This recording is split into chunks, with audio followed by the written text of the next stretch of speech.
Hier, on a commencé à parler de la question qu'il a développée Moreno Arav, Rabbi Abraham Yosef, au sujet, on a parlé pour Shabbat.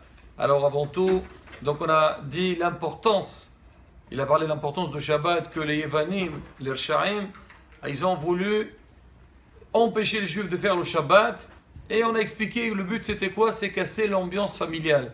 Parce qu'on ne trouve pas un meilleur moment que toute la famille elle est regroupée, des moments de détente, on n'est pas du tout embêté dans la semaine, le portable, chacun il a ses soucis, le travail, la femme elle est occupée, là tout est, le manger est déjà préparé, le mari il peut rien faire, le portable on peut pas toucher, les enfants ils n'ont pas de devoirs, tout le monde est là, tout le monde est content, bien habillé, de la belle nourriture, donc vraiment, donc il y a tout ce qu'il faut pour vraiment regrouper la famille. Alors Serchaim d'Ivanim savait que si on va laisser les Juifs faire ça, on a tout raté et donc ils ne pourront pas, hasbi shalom, donc nous exterminer.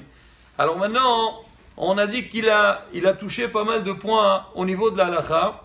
Alors parmi les points qu'il a soulevés, est-ce qu'on a le droit d'étudier après la prière de Arvit? Il dit surtout maintenant, en hiver, on finit très tôt la tfila, Shabbat il entre tôt, alors on a fini, alors les gens vont dire on va rentrer à la maison, on n'a pas encore faim.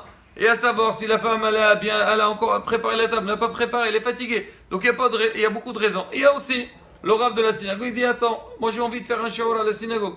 Est-ce que c'est permis ou pas? Alors il dit pour répondre à cette question, il raconte une histoire sur son père. Il dit, une fois il est venu à Tel Aviv, lui Rav Abraham Yosef, avant il était à Tel Aviv, après il est parti à Houlon, c'est le Rav de Houlon.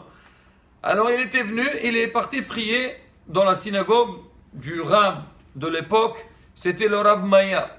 Ils ont fini la tfila, alors le Rav Maya, il a accompagné Rav Yosef jusqu'à la maison de son fils.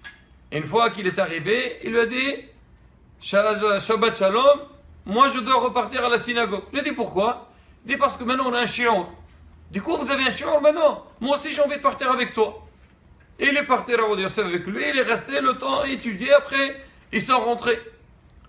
Alors le fils, Rabbi Abraham, il était jeune, il a dit je n'ai pas parlé, j'ai vu mon père, il a suivi le Rav de la ville, on a fait le shiur, on a étudié, il a dit j'ai grandi un peu, j'ai dit à mon père, papa, je ne comprends pas, comment vous, et depuis le Rav, Rav Yosef, il faisait un shiur après la tfila, et comment vous faites ça? Et voilà c'est marqué que le Shabbat, après qu'on a fini la tfila, il faut se dépêcher à rentrer chez soi à la maison et commencer le kiddush.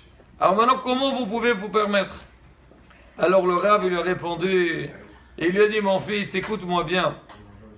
Est-ce que tu as vu les gens qui sont là-bas sur place à la synagogue? C'est des gens pratiquement la semaine, ils n'ont pas accès au limud à Torah. Ils passent toute la semaine à travailler. Le matin, on finit, donc la tfila, on va tout de suite pour travailler. Le soir, on est fatigué, on a du mal. C'est vrai, normalement, il faut fixer la Torah dans la semaine. Mais malheureusement, il y a des gens qui ne le font pas, ou il y a des gens qui n'arrivent pas à le faire. Il a dit, ce moment-là, il faut l'exploiter.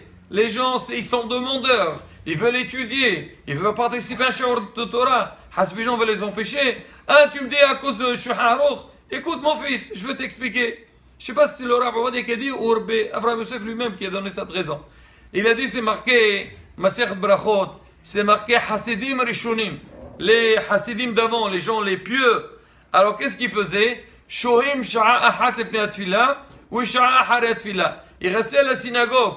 Ils disaient combien de temps ils restaient à la tfila? Ils disaient rester 1 heure avant la prière et 1 heure après la prière. Ça fait que dans la journée, ils restaient 9 heures à l'intérieur du Beth Midrash et la synagogue. La Gemara dit attends, mais s'il reste 9 heures donc à étudier ou à prier, alors comment ils vont la parnassa? La Mishnah là-bas elle répond Melachtam mitbarechet biadam. Ça veut dire leur travail il sera béni. Alors lui, au lieu d'arriver on va dire à 10h du matin ou 9h du matin, il va arriver à 10h ou à 11h.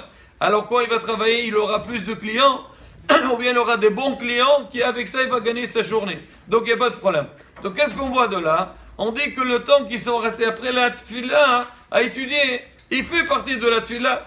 Alors il a dit le Rav, c'est vrai que même si tu me dis Maher les bétos, mais c'est marqué C'est-à-dire après que tu as fini ta tefila, on peut considérer que le limoud, lui aussi, il fait partie de la tefila, et donc il n'y a aucun problème.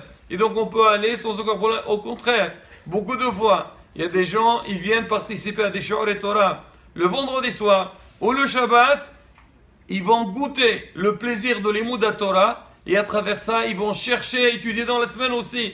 Donc c'est quelque chose de très important. Et comme on a dit au début, au lieu de rentrer à, on va dire 6 heures à la maison, on va rentrer 7 heures, 7h30, on a plus faim. On va laisser la femme s'organiser. Les enfants aussi. On arrive, tout est prêt, et commencer une belle tefila. Et bien, plutôt, une belle saouda de Shabbat.